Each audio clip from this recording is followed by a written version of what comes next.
So it's all about building the case for customer centricity. And it doesn't matter whether you're already well into programs in terms of customer service and customer experience, there's always the need to actually validate what we're doing. So though this is aimed primarily at organizations who are just really getting into it and trying to understand it and perhaps have the wrong perception of it, the whole essence of the messaging is that what you can do is you can take these ideas and actually relate them back in your own organization and your own context. So build the case for customer centricity and outside in. What do I mean by outside in? Well, outside in is this perspective of looking through the customer lens back into our organization. Because historically we've inherited a world which has been in industrial age thinking, production mindsets. And I myself, as an industrial engineer, were partly responsible for that as well. But that aside, what this shift in perspective for these organizations that are very successful, and we'll have a look at a few of them in a moment, is to shift the focus to outside in. And that was a theme back in, 10 years ago when I wrote the book called Outside In, which was a storybook for CEOs, effectively. And so it wasn't a great technical book. Some of them have been quite technical. It was a book which focused on the case studies of organizations who'd made this transformation and were beginning back then, 10 or so years ago, to break new ground. Now, fortunately for all of us on this call, is that ground not only got broken, but it got built upon. And of course, we now have a lot of splendid case studies that we can talk about. But still, we have people who perceive customer experience, customer service as being a nice to have, whereas it's key and essential, especially in our sort of post-COVID world as we move to that area. So one of the kickbacks I sometimes get when I start talking about this is that organizations will put the blame for the lack of performance on the competitor. And Albert Bray came up with this observation, those comments there about Amazon, Netflix, Uber, Apple and Airbnb, talking about what those guys really got was understanding what customer needs were, what customer needs are, and being able to sometimes to interpret what those needs are before the customer themselves knew. Whereas the other people, the ones who went bust, like Blockbuster, for instance, they were stuck in a mindset of still doing the same old, and just improving it. So they got really good at making products that nobody wanted anymore. That was the essence of it. So these people we talk about, the Ubers, the Airbnbs and the Netflix, yeah, they're changing and transforming the world, but they're not doing it because they're obsessed over competitors. They're what Jeff Bezos refers to as being customer obsessed. They're looking all the time at getting a better understanding of their customers, listening 100% of the time to what the customers are saying. So with that in mind, I just wanted to sort of put that on there. So the disruptor has you in the sight, as we would say. So if you haven't already felt those sort of waves of transformation coming around your business and industry, and it doesn't matter whether you're in a for-profit, whether you're in a governmental organization, charitable organizations, state, everywhere where there's a customer, this is happening. And I'm trying to think of organizations on the planet that don't have a customer. And I don't think there are any. So this is appropriate for everybody. So Amazon, of course, are leading the way, and of course, testimony to the fact that Jeff Bezos is the richest guy on the planet. They must be doing something right, but they're following a set of principles, and we're going to talk about those principles here and now. Some of the guys who've retained my services in the last decade, the last 10 years, I've actually been in business around about 40 years now, so that's obviously way too long. But you'll see some of those, all different parts of the world. Naturally, when I'm talking about examples, I use the ones that I've got direct experience of. If you talk with any of my colleagues across the BP group, then they're going to draw on different experiences. You know, so there's guys like the CX rockstar, James Dawkins, who you've got to get on this show. He's really splendid. He's just hosted today the CX quiz. I mean, talk about bringing a fresh perspective on this stuff, you know, rather than the same old, same old. So naturally, I pick out sort of case studies from some of these organizations that I've closely worked with. The stateside ones reflect where I've lived in the States, in Massachusetts, Texas, and now Colorado. So I'm up there in the Rockies. At the moment, I'm coming to you from the UK. I managed to fly back just before COVID hit, and we've been in a virtual lockdown for 5 months here in the UK. I'm staying at our sort of daughter's place. So we're just making waves now at sort of trying to book flights back and things, but you get the picture. I'm all over the world working with different organizations, doing different things. So we'll have a chance to ask questions about that later. Now, another thing that's happening is this perception of B2C and B2B, so business to business and business to consumer, through the idea that these two things are separate and different. They're not. You're either a B2B2, B2, B2C, or you're a direct B2C. That's the essence of it. What you've got to do is figure out where's the money coming from. So in Amazon, people say, yeah, Amazon is a B2C. No, they're not. 70% of sales in Amazon come from B2B type activities with Amazon Web Services. Right. So you can apply these principles. It doesn't matter whether you're in working in a hospital and you're a nurse, or whether you're the CEO of one of the world's largest global corporations, or whether you're a one-man band. You can apply these principles to the work that you're doing. And in doing that, you can make significant changes. So I throw that in there because sometimes you get kickback saying, we're not an Amazon, Steve. And I go, what is an Amazon? What do you mean? They go, well, their insights, their innovation. And you go, it's a bunch of people with a common purpose using a set of techniques and tools which have been tried and tested and proven. That's you can boil it down to that. So if you're thinking about in terms of different organizations, and then I've got a couple of slides here which I like to, there's a lot of stuff we can talk about in terms of leadership and transformation. But this was something I drew a couple of years ago, which was, what I wanted to do was contrast the traditional way organizations have looked at improving with what I refer to as outside in. Amazon call it working backwards, but the principle applies. We would start off traditionally developing products and services. We would take those to market, and then we find customers, and we segment customers by circumstance. So where do you live? What's your income? What's your family situation? And so on. And in fact, we can sometimes find ourselves pitching at the whole world, and we end up on the right there in a big bad mess. Well, why is it a big bad mess? Well, the reality is that the structures that we've inherited were never designed to do what we're trying to do in the third decade of the 21st century. They were designed for, making cars more efficiently, more effectively. A lot of the techniques that we've got were all about making our factories better, right? And we took that factory mindset and then applied it into the service world. Well, what's that about? Why did we do that? Making everything look like a production line. Now, those structures were designed to operate with productivity and efficiency and effectiveness in mind. So if you imagine your traditional silo structure, and we'll have a look at one of those in a minute or two, and then customers changed. You and I became fickle. We became less loyal. We became very choosy. And there is a magnitude of thinking that says customers have become promiscuous. So not promiscuous in that way, but promiscuous in the sense that we will go with anybody who can provide us with the right product and service if we have a choice. So things that were the bedrock of the past, standardization, commonality, customers having very predictable behaviors, well, they've gone out the window a while ago.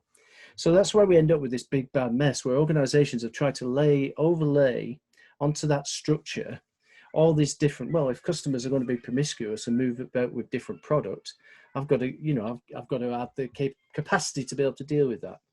So contrast that with the simplicity of this slide, which is the whole essence of what I believe in terms of really successful customer experience, customer service is all about. Really understand who your customer is and identify not what where they're living and why they're living and what the mean income is and all that sort of stuff, but figure out what their real needs are. And when we start to think about categorization by need, it emerges us with a whole different way of thinking about how we might deliver against those needs. Only when we understand our customers and their needs should we then set about developing services and products to deliver against it. And of course, which model is working best? Well, this one, it wins hands down because it's aligning the organization to something Amazon referred to the North Star. It's North Star alignment. It's the whole organization can see where they should be looking and continually moving in that direction. So it's not just people, it's our IT systems, it's our infrastructure, it's our political systems and so on. It's about North Star alignment. And this sort of modeling where we're, as I said, Bezos refers to it as working backwards, but the first person who coined this whole idea of outside in was Steve Jobs. I think we've all known of Steve Jobs, haven't we?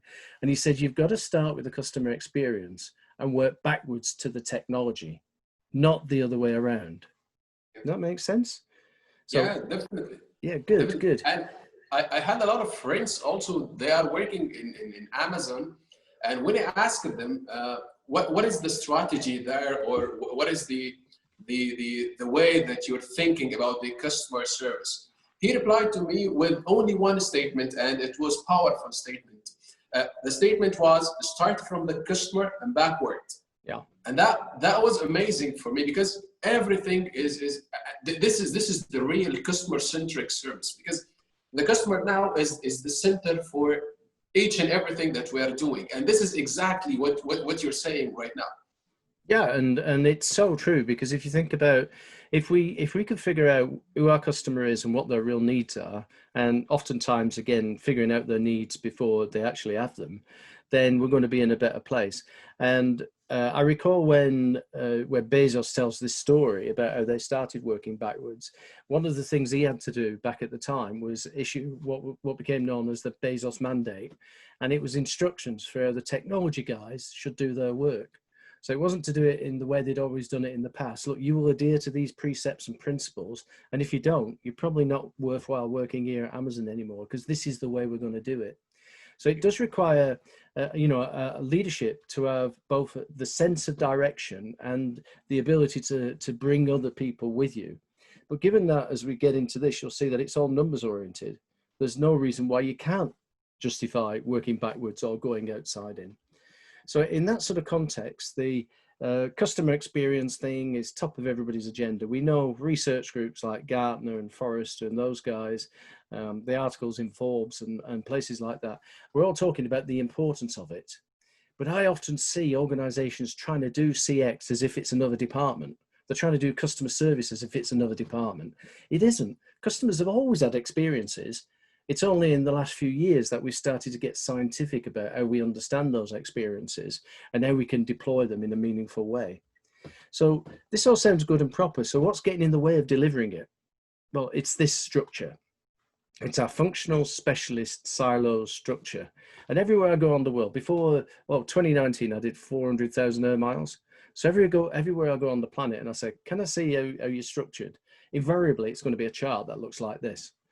Now, the interesting thing is this chart doesn't physically exist. It's not like a chair or a table. It's a collective hallucination, but it bounds the way we think about the work that we do. Right, so I'll just let that sink in, Matrix-like. It's a collective hallucination. It's not real. And yet it bounds our lives and our careers and the way we think about what we want to do and how we want to do it. So why is it wrong? Well, it was designed again with this idea that there are functional specialists, as we see the sales, operations, customer service, and so on. And these people have unique sets of skills, and they're also driven by key performance indicators, which are appropriate to the work that they're doing. And think about that. It's appropriate to the outputs they're achieving. So of course, in call centers, we all know average handle time, abandon rates, sort of delayed work, and all those sort of metrics that we have around the place. They're all measures of doing things.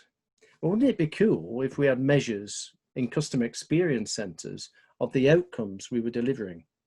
Well, this structure, a functional specialist silo structure, was never designed to do it. So let me prove it. If we overlaid that with an experience or a process, and the two are interchangeable, by the way. So to that point about the Six Sigma at the start, people will say, Steve, have you left the world of Lean Six Sigma, even though you're a master black belt and you got that from GE? Have you left that world? I go, no, everything's a process. Everything anybody does anywhere is a process. But again, some of the baggage with customer experience is that they sometimes can perceive themselves as being separate to the process thing. And the reason they would say is that although that process stuff is all old industrial age stuff, and you say it doesn't have to be.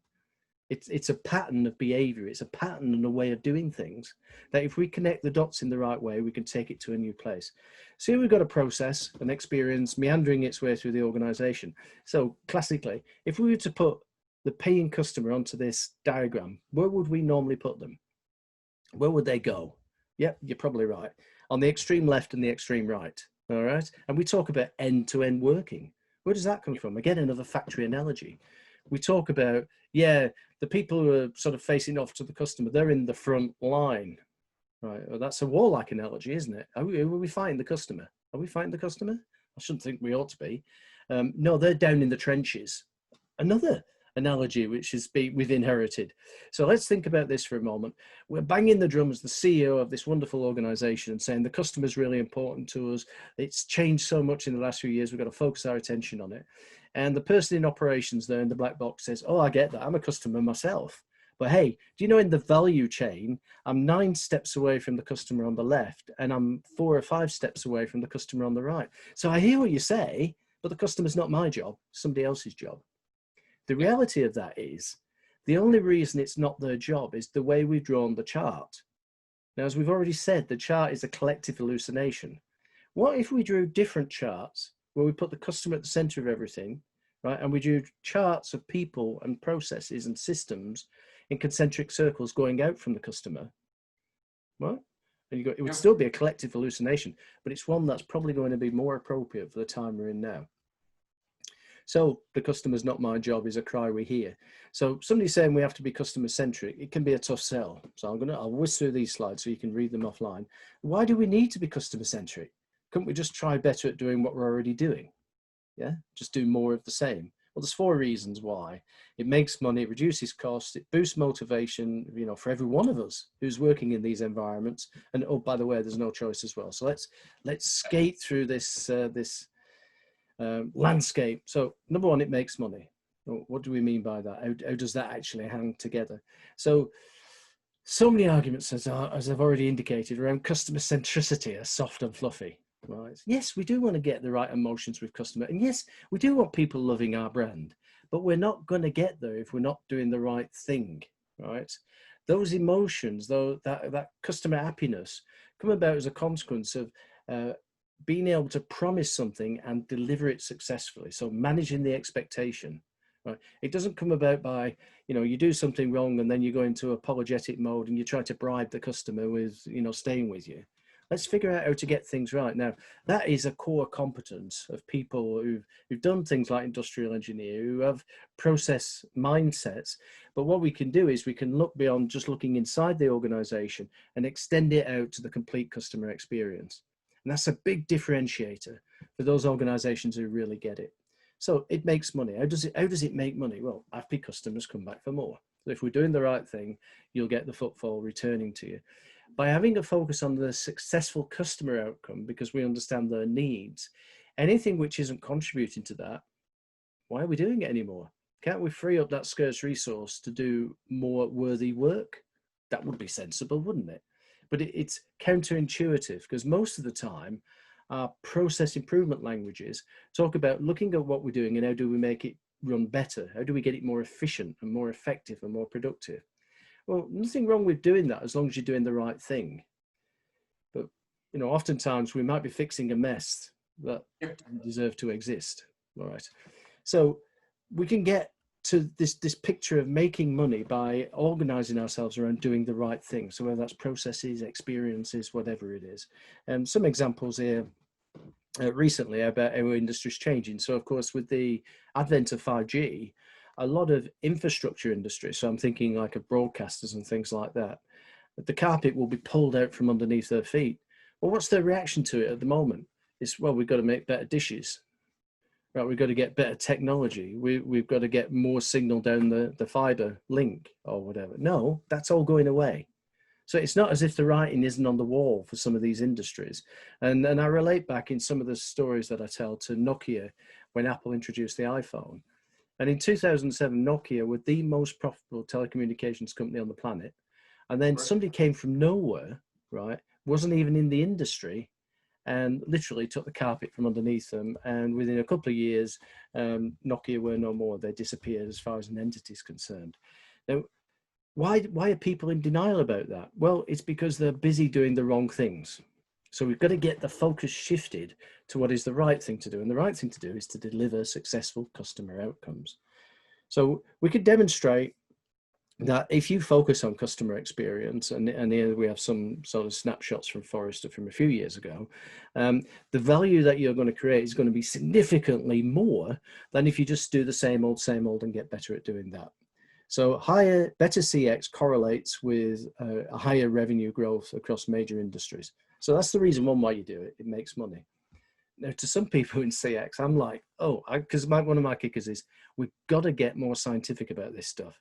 And they go, no, no, we don't want more science. We want more feeling and emotion. And then I go back to this thing about, if you're not doing the right thing, the emotions you're going to get are going to be the negative ones. We've got to figure out the right thing to do. But we're all motivated by this. I'm working with a charity, and I said, you've got to grow your revenues. And they said, no, no, no. Money's not nice. It's very, we don't want revenues. We want contributions. So I go, so how scientific are you about the contributions you receive? And they go, well, what do you mean? And I said, well, how do you go about organizing yourself so that you can maximize the contributions that you get from your customers? Oh, we don't call them customers, they're contributors, right? We make contributions. I said, so how do you let the little old lady know, instead of leaving it to the cat's home, they could leave it to you as a charitable foundation? And they go, oh, no, we don't get involved in that, right? Well, they do now. The company I'm actually talking about is the Nature Conservancy. It's they're based out of Arlington, near Washington, DC in the US. And they are now the most progressive, most successful charity on the planet. Right. Well, how did they get there? Because they've got the same people in the same buildings. They started to look at the world differently. They started to look at it from that outside in, working backwards perspective. And that shift allowed people to then sort of say, well, why are we still doing this? And why are we still doing that? And of course, they're able to make use of the contributions, because it's not revenue, is it? Contributions in the right sort of way. Another big perspective is it reduces cost. Well, I've already indicated, if you figure out what the customer need is, and we align ourselves to doing it, anything else that you were doing that was around that, you don't need to do anymore. So we can get rid of bureaucracy and red tape. And I refer to this idea of winning the Triple Crown. And the chap who introduced me to this phrase was a guy called Jim Siner, who some of you will remember. He was the sort of head of Gartner for many years in terms of doing research, but his specialism has always been around process management, business process management, and so on. And latterly, over the last few years, he's come into that sort of CX domain. But Jim and I will talk about it. We're as old as each other, and we'll talk about it. It's the same stuff, right? It's just we've extended the scope of it to embrace the complete customer experience. And what do I mean by that? Well, typically, a process in an organization starts when it crosses the threshold. So whether that's a digital threshold or a physical threshold, somebody walks in the store, and it's over when they've got the good or service that they came in to buy, right? It's like that. So it might be in the airline industry, it might be buying a ticket to getting your bag off the carousel at the end. Well, people like Southwest Airlines said, no, that's not good enough. Fixing things within that context doesn't understand the customer need. You've got to go to where the need arises, and it isn't over until the need's finished. Now let's fix the context of the customer experience. That's what we call going outside in. It's where you look at where the need arises, and it isn't over until the need's set. So in an airline context, I need to go on a flight, right? And it isn't over till I'm back at home, with a coffee and relaxing, with the family again. So if we could fix things in that context, we don't have to try just fixing them within our own organization. We could actually go out into the experience. So there's lots of examples of that. And one of the links I'll give you later is that you sign up for the pre-publication version of Customer Experience Secrets. So it's like I'm trying to do a sales pitch. No, it's free. I'm going to make it free for everybody who's on this call. So we don't have to be stuck in this maze and this dilemma. These are all what I refer to as moments of truth and handovers going on inside an organization. The bottom line of Post-its there is the time scale.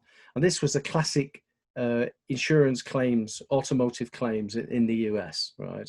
And they took all this considerable mess, and you can imagine all the associated costs, because all those things are tasks and activities and work being done, and changed it. So instead of all those tasks and activities, they could do what used to take them 20 days, they could effectively do it in 2.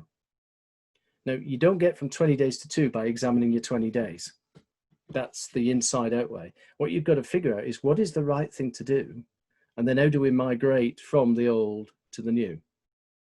Again, I'm sharing some of the insights, which are so simple, it sort of beggars belief sometimes. But this is exactly. So you have a car accident. Classically, you'd have to fill a claim form in. Go and get 3 quotes from different garages, discuss with them what your deductible, your excess is on your policy, arrange for the car to be fixed, arrange for a replacement car, then go and collect your car, and then, you know, finish off with the claim. And that's why it took 20 days. What Progressive do, as the name is on the frame there, what Progressive do, you have an accident, they have a little black box installed underneath the hood or underneath the bonnet, if you use that. It depends on where you are in the world, doesn't it? And when this car comes to an unnatural stop, it sends a signal back to base. Base phone you on your mobile phone. Are you okay, Steve? Yeah, I'm fine. I just hit a slick patch. The car's off the road. Is the car out of the way of the traffic? Is it so? Yeah, it's fine. Stay with your vehicle, Steve, and we'll have somebody with you within 20 minutes. So, and somebody arrives in 20 minutes with a set of keys for a nicer car than the one that you've been driving, right? And says, we'll bring your car back when it's fixed. End of story. No claim form to fill in. The person who arrives to give you the keys, of course, is a qualified assessor anyhow. So if they need to liaise with the police or any other witnesses, they can do it. Well, to you, that mini process takes 20 minutes, but the car's back with you within 48 hours. You know, they take it to a repairer, they go get the job done, and then they bring it back all spring cleaned and everything like that. So it's just one example of working backwards, working outside in that sort of customer-centric thinking. And the other advantage you get as well, as you can see, there's a whole list of it's not just about improving revenues and reducing costs. You reduce fraud, you get a lower level of disputes, you lower your marketing costs, you improve your retention rates, you lower your retention costs. And you can see all these things, they're all factual measures. They're not soft and fluffy. We could attach metrics to all these, and then we can show, you know, how does that actually fit together? And this is precisely what organizations like, you know, Progressive will do. So reason number 2 we do it, it's cost reduction. So reason number 3, I like this one as well. It boosts motivation. And we all want to be working in an organization where there's a degree of positivity and customers love us. Before we go to the yeah, of course, third reason, I have one comment related to the second reason. For sure, it's going to reduce the cost of many things, but yet I saw many organizations, they say that, and especially now in the pandemic, they say that now we just want to achieve the level of customer service. We don't want to go to the customer excellence, or we are not seeking for that right now, or at this time, or at the time of change, or at some certain times they have. So they say that I will spend this amount of money for training people to be trained to, and for example, for the same example that you have given to us, which is the car accident. So I will give training to the people how to communicate. I will give training to the people how to finalize this process shorter than normal, and so on. I will pay amount of time for this customer who comes with a claim to, for example, to have reception for them or waiting area for them. I will spend a lot of time and a lot of money, a lot of efforts, which I can right now avoid, and I will not afford it right now in this time, especially in the pandemic time, because they don't want to spend this amount of money. So I feel that they don't see those benefits. They only now see that they are going to pay this amount of money without getting anything in return. Yeah. And you will meet that resistance, and that's very much what this deck is about, is to actually demonstrate to, and where I like to pitch this deck is the chief finance officers. Right. Of course, I'm privileged in the fact that I can do that because I've worked with a lot of these organizations. You saw the names earlier on, but the CFO will drive this. And how many people would say the CFO driving improved customer experiences and customer service? How does that work? Well, it's obvious. If you're actually managing to grow revenues and reduce costs as a consequence of doing this, it's not a pitch, but the thing I say to people, look, any project that you're working on, which is about customer experience and it's doing it from the outside in, is self-funding. It will pay for itself, you know, within a quarter, right? So you don't have to be looking at an ROI on this. You don't have to be thinking of a return on investment. It's not the radio program I mentioned yesterday. We were talking about the challenges for digital, right? And so digital CX.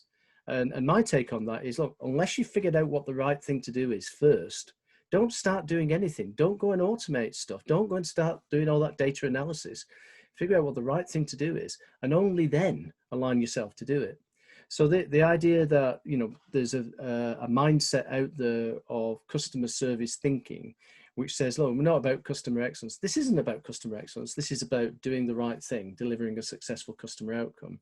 And if we can get laser-like focused on that, anything else we're doing can fall away.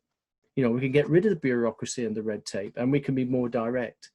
So if it wasn't for the fact that there's literally dozens and dozens of examples of organizations doing this, and so that's what I do, is it's not about a charm offensive trying to convince them. If you trained, and our ethos in the BP group as a not-for-profit is to train up a bunch of coaches and mentors in each organization so they can do it. So you'll have seen some of those organizations, even with 40 years on them about, I couldn't possibly get across all those organizations and run transformation programs. So our coaches and mentors are all about spending, I'll talk to you about one at the end of this. It's like a 4-day, 5 hours a day program where we train up a couple of people and then they go and train their own organization. And that's how quickly it can actually happen as soon as you've done that. So I take your point exactly. But the whole idea of doing a deck like this is to get away from that sort of, it's not about customer happiness for the sake of it. This is going to save you a fortune and it's going to please the shareholders. So whether we're shareholders as citizens of our you know, government entities, or whether we're actually shareholders of a charitable organization, this stuff aligns with that success. So that was a great question, great observation. So it reduces, so it grows revenue, it reduces money, it boosts motivation. So we all want to be working in organizations where customers are happy, because we know that if we're working in organizations where the customers are dissatisfied, that has a very negative impact on our psyche, on our ability to be able to, you know, deliver service and so on like that. And there's enough surveys out there which actually demonstrate that, you know, happier employees will produce more content customers. And in fact, if you look at somebody like Richard Branson, the CEO of Virgin, he often says his most important customer is his employee. Because if I can't give them the right tools and the right techniques and the right wherewithal to be able to do their job, I'm not going to get happy customers. I'm not going to get satisfied customers. So his most important endeavor is ensuring his employees have everything that they need to be able to do the job successfully on behalf of the customer. So that again is another nuance where we sort of think, you know, we're going to build the best customer service in the world, but if we're paying people in the wrong way and we're disenchanting them and demotivating them, it's not going to work. So we have just got to get the line straight. So happy people make more profit. You don't have to believe me on that. Again, there's enough sort of surveys which actually show that. But of course, if you talk to some of the more draconian old industrial age type managers, people who are oftentimes my age these days, is they don't like the sound of that because it's taken them like 30 or 40 years to climb the totem pole. And you come along with all this newfangled stuff about customers and stuff. What are they going to do? Well, they might accept that what you're saying is true, but they still don't want to implement it because it's upsetting. None of us like change. What's that old expression? The only person who likes to change is a baby. Right. So we want to get this happy, motivated employee workforce. And we do that because, of course, we align to the successful customer outcome. So it doesn't matter what industry you're in. This customer experience management thing is the new battlefield. To me, it's an extension of everything we've done before. And I like to think about it. The way my life has gone is all about patterns. So I play chess. I'm an international chess master. I'm into meteorology, the weather. I love astronomy, so the patterns in the sky and stuff like that. Process is a pattern and customer experience is a pattern. If you could figure out what the right pattern is and then help your organization to implement it, wow, the sky's the limit. Your costs will fall away. If you're in a revenue generating organization, revenue will go up. If you're in a non-revenue generating organization, you'll be able to do more with the same. And that's better, you know, freeing up resource to do more meaningful things. That's got to be good. And service will improve. Customers will feel the benefit and they'll keep, you know, if they have a choice, they'll keep coming back to you instead. So tribute to Alberto Bray, who made this observation to actually shift the thinking away from being competitor obsessed and doing the strengths, weaknesses, opportunities, threats thing. and actually becoming customer obsessed. Focus on the successful customer outcomes, figure out what it is we need to do to deliver them, and then deploy that as a solution. Yeah. That really comes down to being as sort of simple as that. So remember Amazon's story, they were a book club, for goodness sake. So there's no choice. So you've answered the question, why do we need to be customer centric? Well, it checks all the boxes. So the getting it of this stuff precedes implementation. So I've seen organizations start to do CX for the wrong reasons. And of course it fails. And then they say, that CX stuff, it doesn't work. Didn't work for us. We tried it. A customer service thing, we tried it, but it didn't work. It's because they're trying to fix the mess instead of understanding the agenda's changed. So I'm going to pause now, and there must be a whole bunch of questions. You must be wanting to interrogate me. So, we have a lot of questions related to how the customer service in this digital world will be, because many people, they are asking right now that many business now are shifting to from normal business to digital right now. And it reminds me with at least the industry that I'm working in, healthcare. We had a issue that people, they were so afraid to come to our hospitals. Why? Because they thought that we are the main point, the huge point of the infection and the pandemic as well. So they refused to come to the hospital, even if they have any challenge in their health. But what we try to do is to change our business from the normal business in outpatients to be teleconsultations. Yeah. So people now, they call the doctor, speak to the doctor, get all the vital signs, and then to be sent to the doctor. The doctor has the diagnostics and everything, and then to send the prescription to the pharmacy. Pharmacy delivers the medicine to the patient.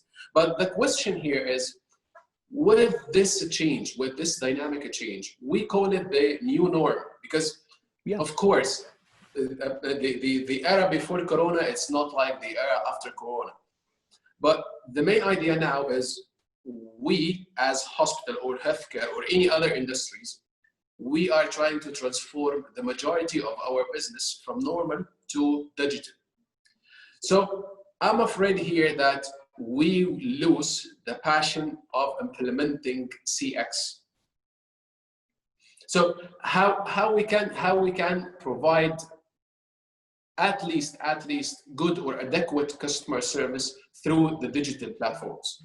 Okay, I think you've hit the nail on the head there. Interestingly enough, what it's forced a lot of people to do going through COVID, and healthcare is a really prime example of that, is to look at different ways of working. And the discovery of those different ways of working means that landscape has changed forever. So I was talking with one of the larger banks in Africa yesterday, and I was asking, when are people going back to the offices?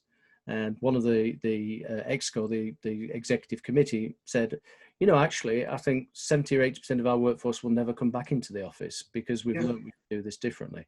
In the same way that the digital has really helped to have those remote consultations and collect all the data that we used to have to do when we would go into a clinic or a hospital situation. That's a good thing, because it's better delivering against the customer need. Now, along the way, it's not about, glossing that up, as we might say, in terms of what the actual experience is, but it's adding value into the experience. So one of the healthcare providers that I know here in Europe, for instance, what they're doing is they're getting into lifestyle management as well. So it's not just prevention and cure. It's actually, look, if I can encourage you to, do more exercise, eat more of the right foods and things like that. And you think, yeah, but they're a hospital. They're a health trust. And you go, well, isn't that the point? And they go, no, well, they're going to lose customers, aren't they? Because there won't be as many people who get ill anymore. So, why would you do that? And a really good example of that, and thinking about it from a digital component point of view, is how much of the stuff that we used to have to do manually, can we elevate and align to the customer need, and then add value in that way as well?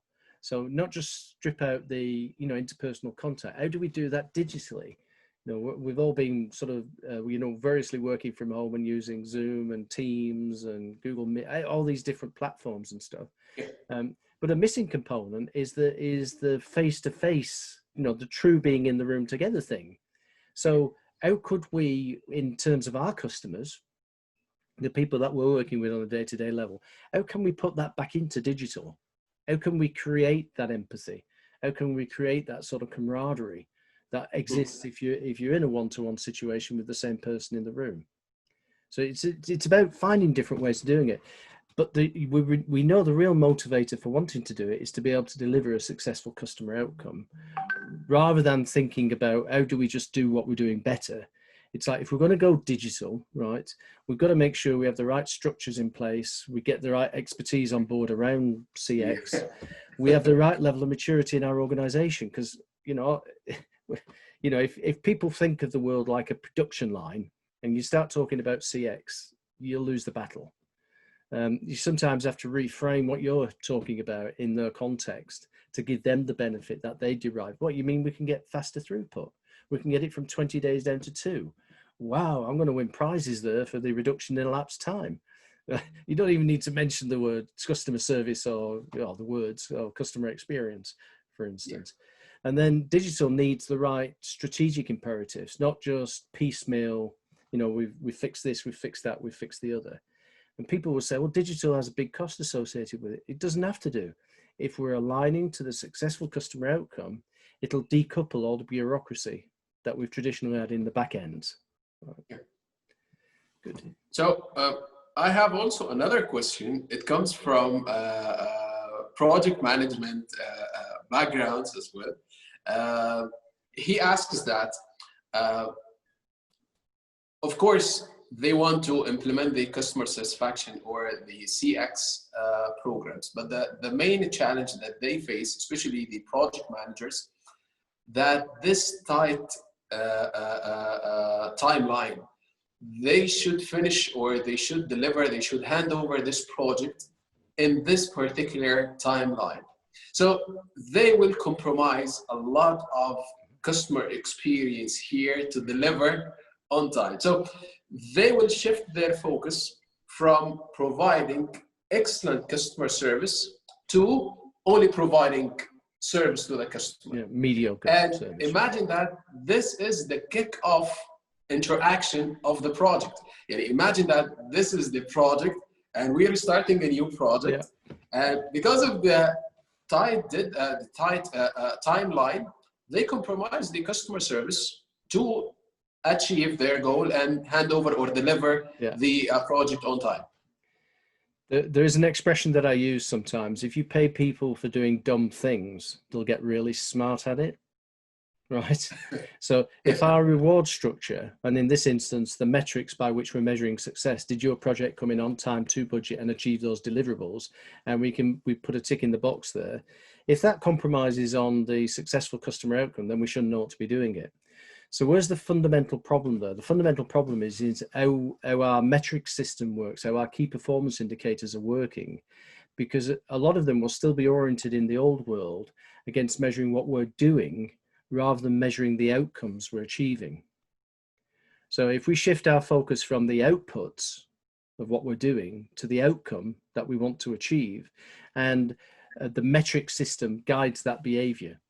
Whereas I'll give you an example, a call center example. A friend of mine, he runs an investment bank in London. And periodically we get together, and it was one of those gets together, and he's been going for 8 years, he's a very successful businessman. And he said, Steve, I know you do this hypnotherapy thing. Can you come in and hypnotize my people to be more motivated? So I said, well, what do you mean? And he said, I've got a problem. He said, the motivation, he said, he's gone through the floor these last 2 years. So I said, well, what have you done to them? And he said, I haven't done anything. He said, it's the same people I recruited 7 or 8 years ago. He said, but there's no wind in their sails anymore. They're so demotivated. So he said, will you come in and hypnotize them? And I said, well, I can't do that. That might not be ethical if they don't want to be hypnotized. But at the same time, I can come along and let's do that. He says, I do this management by walkabout thing, every Wednesday. Could you come in then? So I go along on this Wednesday, and he says, look, we'll walk around the floor. Let's go in the call center. So we go into the call center, and bearing in mind it's an investment bank, so people are dealing with high net worth individuals. This isn't like, you know, people are buying a dozen eggs. This is like people who have got investment portfolios, right? So he said, yeah, you know, and look, you look across the call center, it looks fine, looks okay. And so he gets his team leaders together, and he said, introduce you to Steve, explains who I am. And he says, right, guys, I keep banging the drum about the customer and how important the customer is to us. And we all know that, don't we? The customer is our bread and butter. They pay our salaries. So I want you to today to go out there and really not only just have a smile on your face, I want you to figure out what the best outcome those customers could get and give it to them. Can you do that? And they're going, yeah. And he nudges me and says, see what I mean? There's just not, you know, and he goes on to his next team leaders, very similar reaction. So we're going to have a coffee. And while we're having a coffee, he said, this is really frustrating me. I'm going to go back in there. He said, and I've got to bang that drum a bit harder. So after the coffee, we go back into the call center. He calls his team leaders over again. And he says, guys, I can't emphasize enough how important the customer is to us. And now we've got to deliver success at every single interaction, every moment of truth. We have to deliver success. Do we get that? No. Yeah. And he said, no, seriously, I really want you to put the energy and enthusiasm into those customer interactions. Oh, and by the way, we've got to get that average handle time down to less than 3 minutes. Right. He just lost it completely at that point. It's because, of course, the people are managing themselves based on the measurement system. And if the measurement system's causing them to do dumb things, it doesn't matter. You know, you haven't solved the customer problem, but it's 2 minutes, 50 seconds. Oh, I think the line's going. I'll call you back later. Right. Failure demand goes through the ceiling. Demotivated employees result because you're not actually satisfying the customers and so on. So we do, I think, just to finish off the end of the answer to that very long answer to a short question, is we do a metrics thing where we sort of say, so look at how you measure success at the moment. Get your common measures out on the table and mark with a marker pen, mark in red all those things which are measures of outputs. So in our call centers, for instance, that would be, as I've already said, average handle time, abandon rates, throughput, you know, or delays, all that sort of thing. And then mark in green all the things which are measures of outcomes, right? And you'll find typically Pareto kicks in and 80% of the measures will be red measures. So the emphasis there is we want to be measuring more outcome measures. So to your project question there is that we're measuring the wrong things, which is causing abhorrent behavior, which compromises customer success. So we've got to get that mechanism in place, which talks about measuring the right things. And what are the right things to measure? Well, what's the customer need we're trying to satisfy? Now, how can I articulate those in 4 or 5 discrete measures that we know we've delivered against that need? Right? Even when the customer can't, you know, and don't go and ask the customer what they want because they'll tell you, and then more fool you if you go and deliver it. You know, it's like asking our kids what they want for dinner. What's he going to say? It's pizzas, gummy bears, ice cream, custard, all on the same plate, right? We know, as good parents and, in my instance, grandparents, we know what they need. And there's probably something on the green scale with a little treat afterwards. So why do we incessantly keep going asking our customers what they want? Because they tell us. And then we go and do it. And it still fails. Right? We've got to figure out what they need. Right. So I don't know that solves the problem in terms of project management, because until the measurement system changes, but then part of this whole movement around customer experience is having it's happening at every level in the organization. You've got to open the conversation about, do you know, I'm delivering projects on time, to budget, and achieving the deliverables, and you're paying me a bonus for doing that. But I don't think it's really improving customer service. In fact, our customer satisfaction figures are going through the floor as a consequence of that. Yeah, correct. Yeah, definitely. So another question related to training. The question says that they conduct the training, customer service training, a very good program, and they spend the time with the people for 3 or 5 days to conduct customer service training, a very good customer service training, and people finishes the training and they are so happy and they are so motivated and they wanted to help the customer.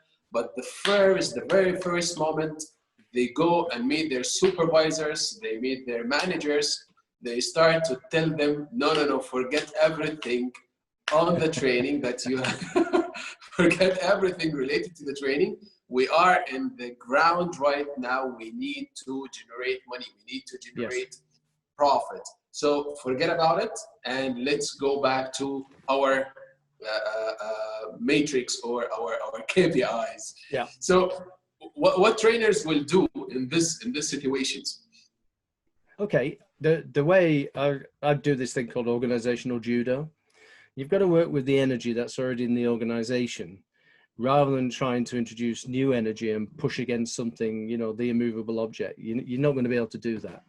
So in that situation, in that sort of scenario, I would be finding out, as the individual who wanted to, you know, improve customer service and customer experience, what are the metrics that are driving the behavior of my supervisor? You know, what are the numbers that they have to come in against, right?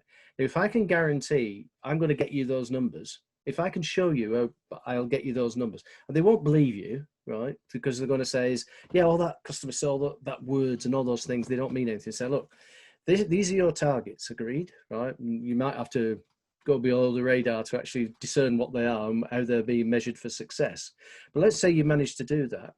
Then if you can say to them, look, I need a week's worth of time to deploy a way of working which will not only deliver those numbers, but go significantly better, right? Yeah.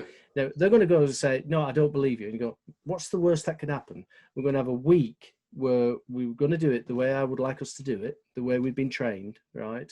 We're going to do a week like that. And if we haven't got those numbers at the end of it, great. We can put the lid on this and we can put it back in the cupboard.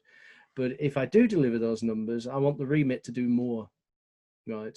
So I'll talk to, in our training programs, we talk about let the doing of this stuff become the advocacy to do more. Don't try to sell people on this stuff directly because they won't get it. You know, hence the very reason for the pack is that if you're going to be able to demonstrate you can reduce costs and grow revenue at the same time. If somebody come to me back in the day when I was, you know, managing the 30,000 people in City and said, look, Steve, I can reduce your cost by 5%. I would have snatched the hand off. Well, I would have probably done an elbow bump now, but you get the idea. I would have done something like that. This stuff that I'm talking about, the way we train it, will fairly typically take 20-25% of costs out. And people go, well, yeah, but how does it do that? And you go, well, it's identifying the things you don't need to be doing anymore. And in stopping doing those things, you release that as a cost. Now, most of the levels we've got in our organizations, the KPIs are driving all the behaviors. And the KPIs are usually geared around how many of these things have you done this week or this month or this quarter. If you get the inside track on that and then see how by doing what you've been trained to do in terms of customer service, customer experience, can meet those metrics, they're not going to argue with you. And after a week you've demonstrated it, they're going to say, well, what sort of alchemy was that? What sort of magic were you weaving to actually achieve those things? And you go, well, it's a structured approach to actually improving service and experience. Yeah. I faced that before, and I followed the same exact approach. And then I found the management, they told me that let's plot the same experience, the same exercise, the same training across all our facilities. Good. And that was for me a great achievement that I was able to convince them that we need to conduct the training for each and every one, because this is essential. Yeah. One last question related to call center. I have a call center agent who asked this question. He tells me desperately, he tells me that he has a lot of issues, a lot of challenges in this environment of call center because it's very dynamic. And some challenges happen, like if he wants to get annual leave and he couldn't because of the rush of the calls, because of the seasonality, maybe because of some changes happening and so on. So he feels that he is so demotivated to do his work. And also his work is, let me say, it's the same exact work he's doing every day. He's responding, telling the same greeting, giving the same information, meeting the same people. It might be one particular customer who repeats every day or every single hour because he has an issue, or he knows that his company, his organization, they have issue, right? And he is obligated to tell the customer, sorry, customer, we wanted to inform you that the problem will be solved within, and so on. He tells me that, or his question seems that he is so desperate because he has this day-to-day routine. So he tells me that he might be motivated at the first 2 hours of his shift, and the remaining 6 or 7 hours are robot. So I'm not sure what is your answer about it, but it might be giving him some tips to how to overcome this desperation. Okay, it sounds like he's suffering Groundhog Day. If you have ever seen that film, where every day just keeps repeating itself, and it's like, I mean, the other perspective on that is like, you know, you're in a waking nightmare because you know what's going to happen. You know you're going to get demotivated by 11 o'clock in the morning, and you know the rest of the day is going to be dismal, and you're praying for the end of the day. You know, that's what it revolves around. I do a lot of mentoring as well. And what I say to people, and you meet them in those situations, is you've got to start looking where the grass is greener. You've got to be able to upskill yourself so that you've got the bandwidth to do different things. So you're not locked into that sort of time warp of it keeps repeating itself over and over again, you know, with the same nihilistic result at the end. In the meantime, and you know, what I counsel some of the people who I'm mentoring is, look, you're in a place where you're earning a salary, you're earning some money. You can start upskilling yourself in your spare time by looking at different, you know, the available programs and things like that. And there's a lot of the stuff that's out there now, you know, which is available, and it's, you know, free, you know, if for a small sum and that sort of thing. So start upskilling yourself to something that would interest you, right? So that you're preparing yourself for the future. So even though you know today's going to be as miserable as sin, it's going to be awful and dreadful and everything, you know, when you get back to base later on, you've got something exciting that's waiting for you. You've got a call with a few other people who have similar like minds, and you're crafting something together to get yourself out of that particular hole. Yeah, definitely. Oh, I could hypnotize you.